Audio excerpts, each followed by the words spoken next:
et à 90% des cas, c'est un homme. La pédophilie représente quasiment 10% des violences sexuelles qu'on va retrouver sous la catégorie des paraphilies dans le manuel diagnostique des troubles mentaux.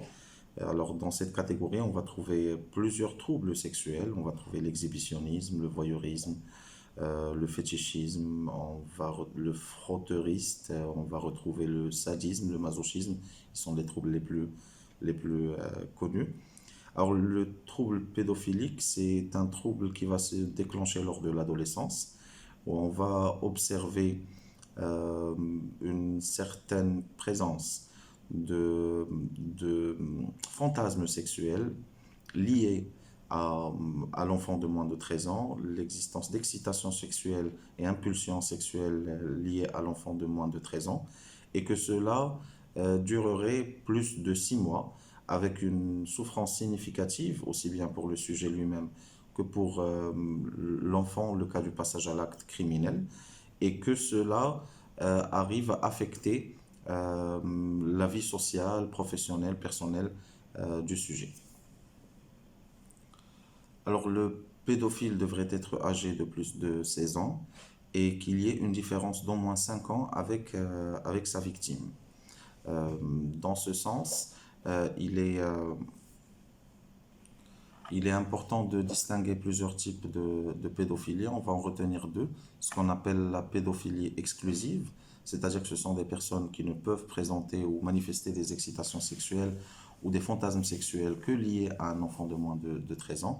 Et il y a ce qu'on appelle des pédophilies non exclusives, dans le cas où le sujet peut avoir des excitations sexuelles liées à des personnes adultes, mais par moment, quand la promiscuité le permet ou les conditions de vie le permettent, vont passer à l'acte avec des enfants.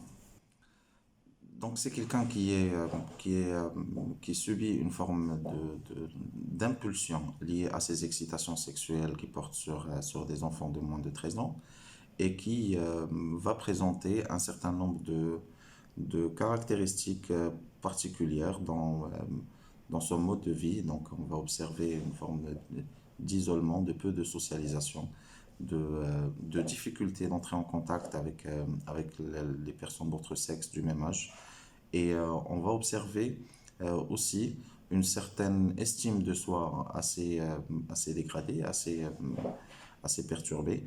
Et, euh, et il est, euh, et il est tout aussi important de rappeler qu'il y a ce qu'on pourrait appeler des personnes qui ont des tendances ou des représentations sexuelles excitantes liées aux enfants, mais qui ne vont jamais passer à l'acte et qui vont être dans une conduite d'évitement de l'enfant, notamment ne pas avoir des enfants et éviter le contact avec les enfants là où ils seraient.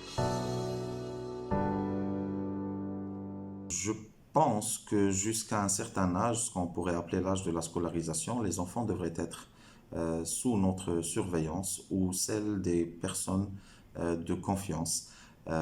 Et en dehors de ce cadre-là, je pense qu'il est important, avant que l'enfant puisse avoir une autonomie, un langage, une expression fluide avec laquelle il pourrait raconter ce qui s'est passé de sa journée, il est important que les enfants soient sous notre surveillance. Je pense que c'est une condition fondamentale. Ensuite, à partir du moment où les enfants arrivent à un âge scolaire où on devrait être absent pendant qu'ils sont en train de faire leur scolarité à l'école ou ailleurs, il est important que l'on installe un mode de communication avec nos enfants dès le début. C'est-à-dire que l'on installe cette dynamique du récit, que l'enfant puisse nous raconter sa journée, ne serait-ce que 5 minutes, sans qu'il y ait cette tendance à interroger l'enfant comme si on était dans un interrogatoire. Non, il ne s'agit pas de cela. L'enfant risque de prendre cela comme une espèce de responsabilisation à outrance de l'enfant, mais il est important que l'on laisse l'enfant s'exprimer et nous développions nos propres repères de compréhension de par quoi est en train de passer cet enfant-là. Donc évidemment, euh, il est important d'observer l'enfant, de l'écouter et de l'observer comme on peut. Ils passent le clair de leur temps à l'école et pas avec nous. Et donc, dans ce sens-là, il est important de donner la parole à l'enfant pour pouvoir comprendre est-ce qu'il y a un changement, est-ce qu'il y a quelque chose, d'observer l'enfant, bien entendu, et d'observer ensuite surtout les changements comportementaux de l'enfant. Un enfant qui se meut soudainement, un enfant qui refuse d'aller à l'école sans raison apparente, un enfant qui présente qui s'isole, un enfant qui cesse de jouer, un enfant qui présente de l'énurésie alors qu'il a enlevé la couche depuis un certain temps, un, euh, un enfant qui présente des symptômes somatiques, physiques, sans origine avérée et qui va présenter un changement comportemental. Ça va se voir parfois aussi sur la baisse des notes scolaires, ça va se voir sur, sur des terreurs nocturnes, ça va se voir sur des comportements d'évitement de certaines personnes ou de l'étranger en général. Donc c'est le changement de comportement qui pourrait être indicateur dès lors que nous ayons installé une attitude de communication et d'écoute avec l'enfant. Ce n'est qu'à partir de là que nous puissions repérer des changements comportementaux et aller écouter l'enfant pour en savoir, le rassurer d'abord, pour pouvoir savoir s'il y a eu un abus ou pas.